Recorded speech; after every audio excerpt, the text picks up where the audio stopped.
এবারের চ্যাম্পিয়ন্স ট্রফিতে বাংলাদেশের সবচেয়ে বড় অনুপ্রেরণা 2017 চ্যাম্পিয়ন্স ট্রফির সেই আসরের সেমিফাইনাল, যেই দলের নেতৃত্বে ছিলেন দেশসেরা অধিনায়ক মাশরাফি বিন মুর্তজা।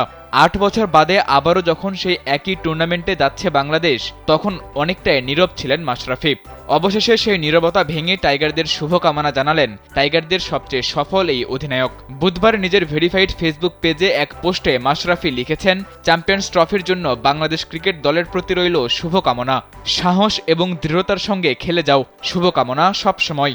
যেই মাশরাফি একটা সময় মাঠে থেকে সাহস দিতেন তার সতীর্থদের, সেই মাশরাফি এবার জুনিয়রদের সাহস জোগানোর চেষ্টায় দিলেন এক ফেসবুক পোস্ট। কোটি মানুষের আস্থার ভালোবাসায় 11 বারের মতো দেশের 1 নম্বর রেফ্রিজারেটর ব্র্যান্ড ওয়ালটন।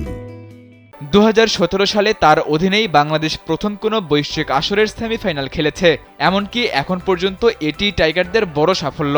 মাশরাফির সেই দলের 6 সদস্য আছে এবারের চ্যাম্পিয়ন্স ট্রফির দলেও। তাই তো মাশরাফিও হয়তো স্বপ্ন দেখছেন এই দলটাকে নিয়ে। রাজনৈতিক পট পরিবর্তনে মাশরাফি আজ ক্রিকেট থেকে অনেকটা দূরে। ক্রিকেটের সাথে থাকলে মাশরাফিও হতে পারতেন এই দলটার কোনো এক অংশ।